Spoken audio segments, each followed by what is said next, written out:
TWR द्वारा प्रसारित कार्यक्रम जिंदगी की राह में आप सबका स्वागत बा। ई कार्यक्रम मसीही विश्वास खातिर प्रार्थना में जयवंत जीवन और फलवंत होके बदे और बाइबल का विधिवत अध्ययन खातिर उत्साह बढ़ावे वाला, जवना से हर परिवार बाइबल की दिशा में मजबूत होके और जयवंत जीवन जिए। कृपा करके देखी और सुनी ताकि परमेश्वर आपकी जिंदगी का मार्गदर्शक ठहर सकें। वचन अध्ययन से पहले सुनी एगो सुंदर आत्मिक गीत। प्रभु खातिर बदला विचार हो, छोड़ दुनिया जहनवा। प्रभु खातिर बदला विचार हो, छोड़ दुनिया जहनवा। प्रभु खातिर बदला विचार हो, छोड़ दुनिया जहनवा।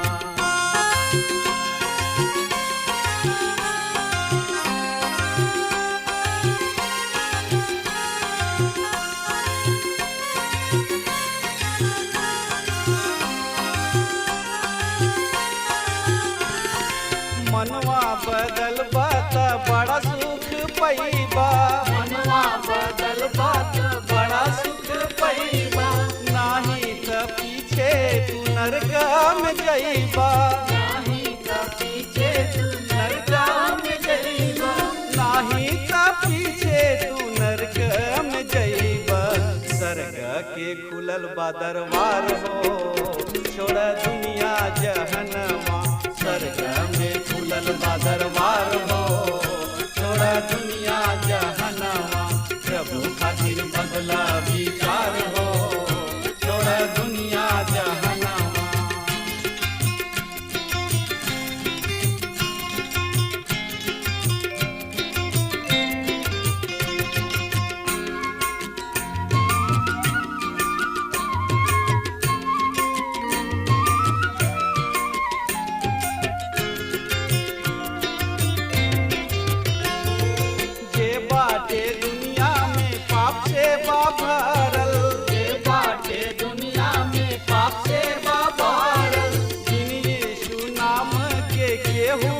तरल बिन यीशु नाम के केहू न तरल। बिन यीशु नाम के केहू न तरल। यीशु नाम से बाटे उद्धार हो, छोड़ दुनिया जहनवा। यीशु नाम से बाटे उद्धार हो, छोड़ दुनिया जहनवा। प्रभु खातिर बदला विचार हो, छोड़ दुनिया जहनवा।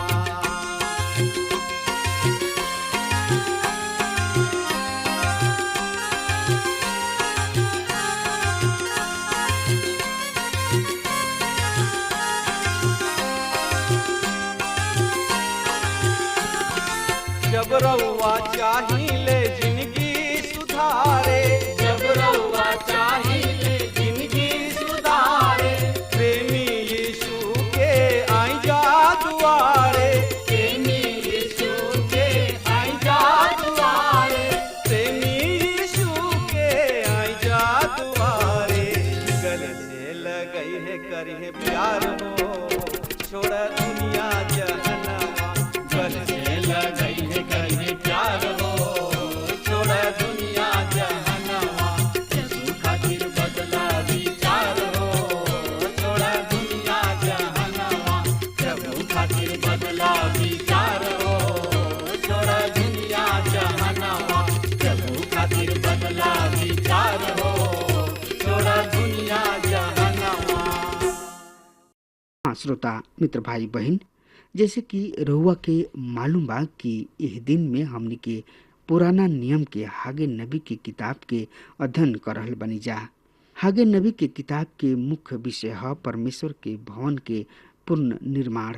पिछला कार्यक्रम में हमने के देखनी हजा कि परमेश्वर अपना नबी आगे के द्वारा अपन संदेश अपना लोगन तक पहुंचावताणे और परमेश्वर उनका से ई सवाल कैले। ई प्रजा कहले कि ऊ समय अर्थात यह परमेश्वर के भवन पुनः बनावे के समय अभी न आइल। परमेश्वर एकरा विषय में उनका से बातचीत कैले और परमेश्वर उनका से सवाल कैले कि का तोहरा खातिर पक्का मकान में रहे के समय ह, जबकि यहोवा के ई भवन खंडहर पड़ल बा।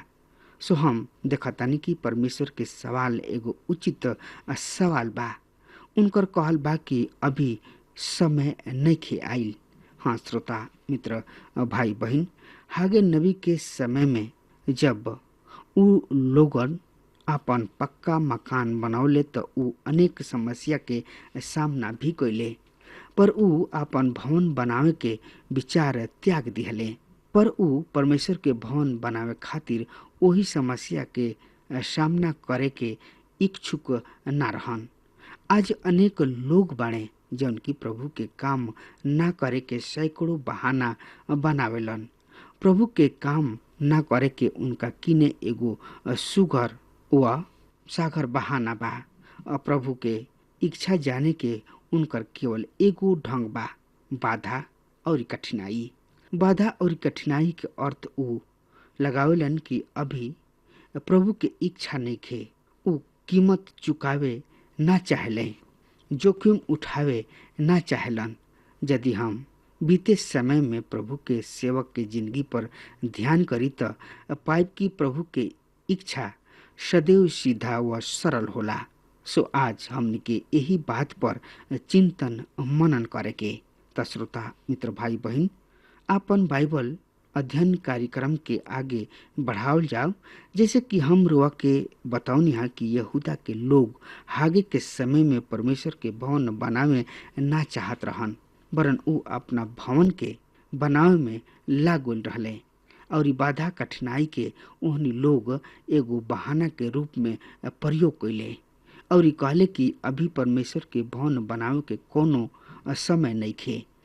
जब हमनी के जानत जा कि परमेश्वर अपना इच्छा के सदैव सीधा व सरल ढंग से हमनी के सामने पेश कर रहल बने।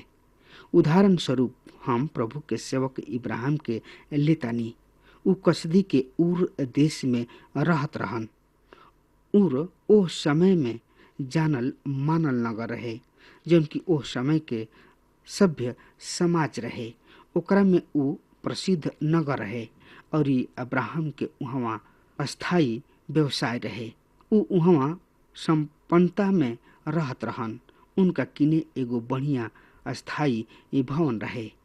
एक हाली परमेश्वर उनका से कहले, इब्राहिम, हम चाहतानी कि तू उर नगर छोड़ के वहाँ से निकल जा। हम तोहरा के एगो देश दिखाई, तू वहाँ जा।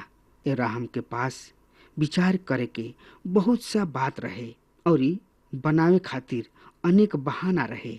ऊ कह सकत रहन, प्रभु हम तोहरा बात नहीं समझ रहल ना प्रभु, हमरा के ई नगर छोड़ के जाए के मत कह।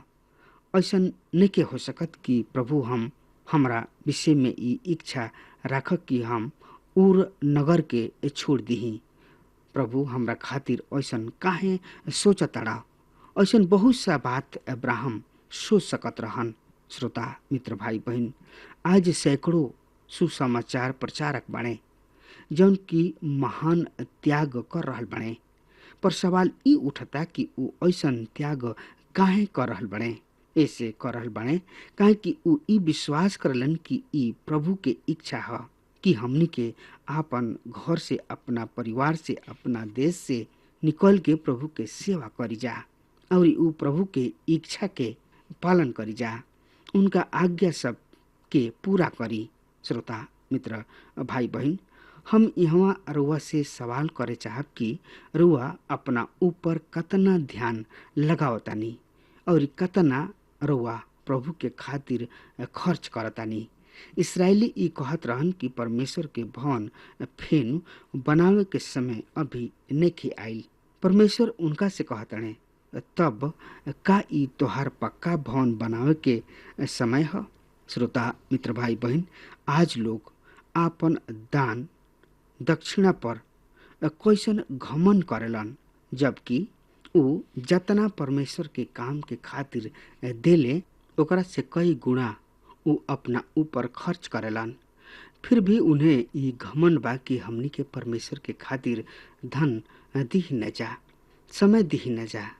आगे एगो खतरा के घंटी है और ऐसे इसराइली में प्रसिद्धि प्राप्त कईल उनकरा खातिर संभव ना रहे। ऊ इसराइली सब के बीच प्रसिद्धि ना रहे।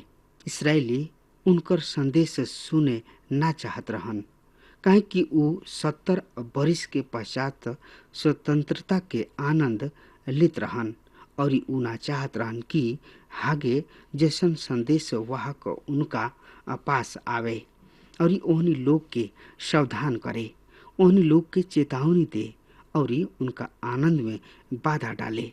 आगे के स्थिति बढ़िया ना रहे। ऊ चट्टान व कठोर स्थान के बीच खड़ा भइल रहन। फिर भी ऊ अपना लोगन तक जाए के प्रयास करत रहन और उन्हें प्रोत्साहित करताने कि परमेश्वर के खातिर कुछ कर, परमेश्वर के इच्छा के पहचाने और पूरा करे। उनकर ढंग असामान्य ढंग है पर प्रभावशाली है। अब हमनी के परमेश्वर के वचन पर ध्यान देवे के बा। अब परमेश्वर उनकर ध्यान ऐसना विषय पर जाए चाहताने जौन की बहुत ही व्यवहारिक विषय है। सो आई हमरा साथ देखी परमेश्वर ओहनी लोग से का बातचीत करताने। ई बातचीत हमरा और रउआ खातिर भी उपयोगी हो सकता। आगे नबी की किताब ओकर 1 अध्याय 5 पद रउआ हमरा साथ देखी। ऐसे अब सेनाओं के यहोवा परमेश्वर एह तरी से कहताने, अपना आचरण पर विचार करा। ई बहुत ही महत्वपूर्ण पद है। अपना आचरण पर विचार कर मित्र। प्रभु के कहल बा कि तोहनी लोग के आचरण के तोहनी लोग के का प्रभाव पड़ल बा, एकरा ऊपर ध्यान द लोग। केन जैसन आचरण तू परमेश्वर के भवन के बनावे के खातिर त बहाना बना लिहला कि अभी एकरा के पुनः बनावे के समय नहीं आई और आपन पक्का मकान बनावे में व्यस्त बाड़ा। ऐसे अब अपना आचरण पर ध्यान द लोग कि एकर तोहनी लोग के ऊपर का प्रभाव पड़ी। ए आचरण के फलस्वरूप तू का हानि उठौले बाड़ा, ओकरा पर ध्यान द लोग। तब हमनी के आगे आवे वाला पद में पढ़तनी जा कि ए आचरण के तोहनी लोग पर का प्रभाव पड़ल बा। तोहनी लोग बोला बहुते पर कटल तन किसा, यानी कि थोड़ा। तोहनी लोग त खाला पर तोहनी लोग तृप्त ना होला। तोहनी लोग तो पियला तो जरूर, पर तोहनी लोग के प्यास ना पूछेला। तोहनी लोग कपड़ा तो पहिरेला पर गरम ना होला। जे कमाला ऊ आपन मजदूरी छेद वाली थैली में राखेलन। सेनाओं के यहोवा परमेश्वर एह तरी से कहताने, अपना आचरण पर विचार करा। मित्र, ई बहुत ही रुचकर बात बा कि परमेश्वर उन्हें ए भौतिक बात के कारण दंडित कर रहल बाणे, पर ओहनी लोग के एकर आभास ही नहीं कि परमेश्वर ओहनी लोग के दंड दे रहल बाणे। ओहनी लोग एकरा के समझ नहीं लोग रहल। इस संदर्भ में हमनी के साथ देखी इब्रानी के पत्री ओकर 12 अध्याय 5 पद से लेके 11 पद में एह तरी से लिखल बा, और तोहनी लोग ओ सबक के भूल गइल बड़ा जौन तोहनी लोग के लइका मान के प्रभु दिहलन। हे हमार लइका लोग, प्रभु के सजा के हलुक बात जन बुझा, और जब प्रभु तोहनी लोग के घुड़कस त हिम्मत जनी हारा, काहे कि प्रभु तोहरा से प्रेम करेले। ओकरा के घूर के लन और जकरा के लइका बना लेलन ओकरा के कोड़ा भी लगावेलन। तोनी लोग सजा के घुड़की बुझ के सहेला काहे कि परमेश्वर तोहनी लोग के लइका बुझ के तोहनी लोग के संगे व्यवहारो करेले। उ कौन लइका बा जेकरा की घुड़की ओकर बाप ना देला, बाकी यदि उ सजा जौन सब केहू के होखेला तोहनी लोग के नइखे भइल त तोहनी लोग लइका निख, बाकी बेविचारी के सनातन हवा। फिर ई की जवन देह के नाता से बाप होखेलन उ हमनी के सजा देलन, तबहू हमनी के उनकर इज्जत करी न जा। तब काहे ना आत्मा के बाप के औरो अधिक कब्जा में रही जा, जैसे कि हमनी के जीवित रही जा। काहे कि हमनी के बाप लोग तनी सा समय खातिर जैसन के नीमन बुझाला हमनी के सजा देले, बाकी परमेश्वर हमनी के लाभ खातिर सजा दिहलन और देले कि हमनी के उनकर पवित्रता में भागीदारी हो जाई। 11 पद। श्रोता मित्र भाई बहन, सगरो तरह के सजा कुछ समय खातिर सुख देवे वाला ना, बाकी दुख देवे वाला दिखाई देवेला। बाकी जे लोग ए सजा के दोबारा तामिल सीख लेलन उ लोग धर्मी बन के शांति के फल काटेलन। हाँ श्रोता मित्र भाई बहन, ए पद में लेखक परमेश्वर के ए ताड़ना के उद्देश्य हमनी के सामने रखताणे। परमेश्वर जब हमनी के ताड़ना देले, अपना लोगन के ताड़ना देले, तो उनकर उद्देश्य ई बा कि हमनी के उनकर पवित्रता में सहभागी हो जाई जा। तब आगे आवे वाला पद में लेखक कहताणे कि सब तरीक के ताड़ना कुछ समय के खातिर दुखदाई ना होला, पर दुखदाई प्रतीति होला। फिर एकरा द्वारा जौन की प्रशिक्षित हो चुकल रहन उनका के बाद में धार्मिकता के शांतिदायक फल प्राप्त होला। मित्र, जब परमेश्वर अपना लोगन के ताड़ना देले त ओकरा पीछे परमेश्वर के एगो उद्देश्य होला, और यहाँ हमनी के पत्री के लेखक ओह उद्देश्य के हमनी के सामने स्पष्ट करताड़े। पहल का उद्देश्य यह कि उ हमनी के आपन पवित्रता में सहभागी बनावे चाहेलन, काहे कि परमेश्वर हमनी के सहभागिता से हमनी के संगति से प्रसन्न होले। दूसर बात ई कि परमेश्वर पिता हमनी के शिक्षित करे चाहले ताकि हमनी के धार्मिकता के शांतिदायक फल प्राप्त कर सकी जा। परमेश्वर पिता अपना प्रजा इसराइल के जिंदगी में ये उद्देश्य के रखले, और जब वो परमेश्वर के आज्ञा के पालन ना कइले परमेश्वर उन्हें ताड़ना दिले, पर वो परमेश्वर के ओह ताड़ना के ना समझ सकले। परमेश्वर उन लोग के सिखावे चाहताने। परमेश्वर चाहेला कि ऊ उनकर इच्छा के उनका आज्ञा के पूरा करे, पर जब बाधा उनका सामने आइल त ओकरा के टाल दिहले और ई कही के बहाना बना दिहले कि अभी परमेश्वर के भवन के बनावे के समय नहीं आइल, पर अपना काम में लागुलन, अपना भवन के बनावे में लागुलन, जबकि उन्हें अपना भवन बनावे में भी ऐसन बहुते समस्या के सामना करे के पड़ल रहे। अनेक बाधा ओहनी लोग के सामने आयल रहे, पर ओहनी लोग ओह बाधा सबके सामना कइले, फिर भी अपना मकान के पक्का व सुघर बनौले। पर परमेश्वर के भवन बनावे खातिर ऊ बहाना बनौले कि अभी परमेश्वर के भवन पुनः बनावे के समय नहीं आइल। एह परमेश्वर कहले कि तोहनी लोग अपना आचरण पर विचार कर, हम तोहनी लोग के ताड़ना देहनी, तोहनी लोग के सिखौनी, फिर भी तोहनी लोग विचार ना कइला। और इससे परमेश्वर खुद हागे नबी के द्वारा स्पष्ट करतानी कि तोहनी लोग की जिंदगी में बहुत ऐसन समस्या बा, बहुत ऐसन बाधा बा, बहुत सा कमी बा, घटी बा, तोहनी लोग ओकर सामना कर रहल बड़ा जा। पर विचार कर कि ऐसन काहे बा तोहनी लोग इस समस्या सबके सामना कर रहल बड़ा लोग। परमेश्वर साफ कहताने कि ई समस्या हमार ओर से बा, ई हमरा ताड़ना ह। इब्रानी के पत्री 12 अध्याय 7 पद में हमनी के बतावल गइल बा कि तोहनी लोग दुख के ताड़ना समझ के सहिल लोग, कहे कि परमेश्वर जौना से पुत्र जानलन ओकरा के बेटा जान के तोहनी लोग के साथ व्यवहार करेलन। उ कौन सा बेटा हमें जेकर ताड़ना उनकर पिता ना देले। मित्र, जब परमेश्वर हमनी के अनुशासित करलन त ओकरा पीछे कोनो कारण जरूर होला। बिना कारण के परमेश्वर आपन संतान के ताड़ना ना देले। उ हमनी के अनुशासित करलन, हमनी के प्रशिक्षित करले। परमेश्वर के संतान के अपना मार्ग के जाए के आवश्यकता बा, उनका के अपना दिल के जांचे के आवश्यकता बा।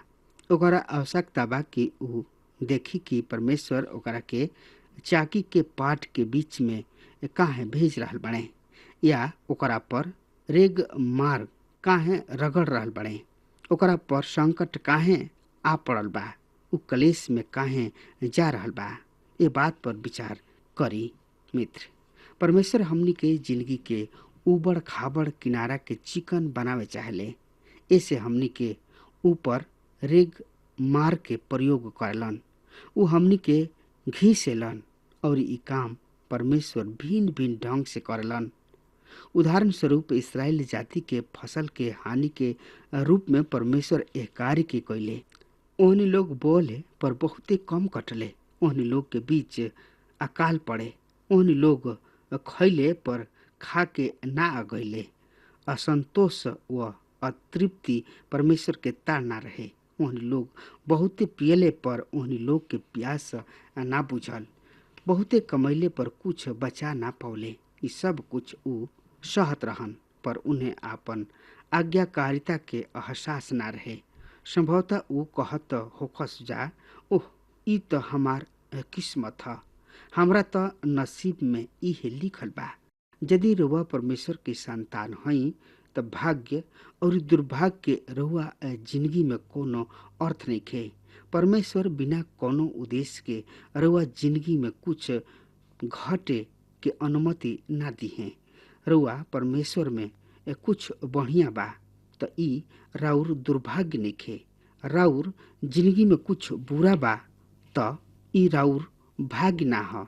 रउआ के ध्यान रहे, का रउरा जिंदगी में परमेश्वर के स्थान बा? रउआ परमेश्वर के संतान हई त भाग्य और दुर्भाग्य के रउआ जिंदगी में कोनो अर्थ नहीं खे। परमेश्वर राउर जिंदगी व राउर दिल में कुछ बढ़िया बात के विकास करे चाहले, और इससे परमेश्वर कहले आपन आचरण पर विचार कर लोग। मनुष्य के आपन राह सदैव ठीक मालूम होला, पर नीति वचन के लेखक कहताणे कि एगो राह बा जौन की मनुष्य के ठीक प्रतीत होला, पर ओकर अंत मृत्यु होला। ऐसे परमेश्वर कहताणे अपना आचरण पर, अपना राह पर विचार कर। नीति वचन 14 अध्याय 12 पद। अब मनुष्य के समस्या ई बा कि मनुष्य अपना ही बनावल राह पर चले चाहले। उ परमेश्वर के राह पर चलल ना चाहले। उनकरा आपन राह बढ़िया लागेला। भजनकार कहताणे काहे कि परमेश्वर धर्मी के राह जाने ले, पर दुष्ट के राह नष्ट हो जाई। ऐसे हमनी परमेश्वर के राह के अपनावे के आवश्यकता बा। प्रभु यीशु मसीह कहले, मार्ग, सत्य और जिंदगी हम ही हई। केहू हमारा बेगर परमेश्वर के पास नहीं पहुंच सकत। हाँ श्रोता मित्र भाई बहन, स्वर्ग के चाबी प्रभु यीशु मसीह की बा, और उ चाबी खुद ही प्रभु यीशु मसीह हमें। मित्र, अब हमारा समय खत्म हो रहा बा। तब तक खातिर हुआ हमरा के आज्ञा दी। परमेश्वर हुआ के बहुते आशीष दे। आमीन। हमके विश्वास बा कि ई कार्यक्रम आप सब खातिर फायदेमंद सिद्ध भइल हुई। अगर आप सबके लगे बाइबल से चाहे आपकी निजी जिंदगी से कोनो सवाल होके, चाहे कोनो समस्या खातिर प्रार्थना करावे चाहतनी, तो हमारी फोन नंबर पर जरूर संपर्क करें और आज का दिन आप खातिर सुखद बनावे।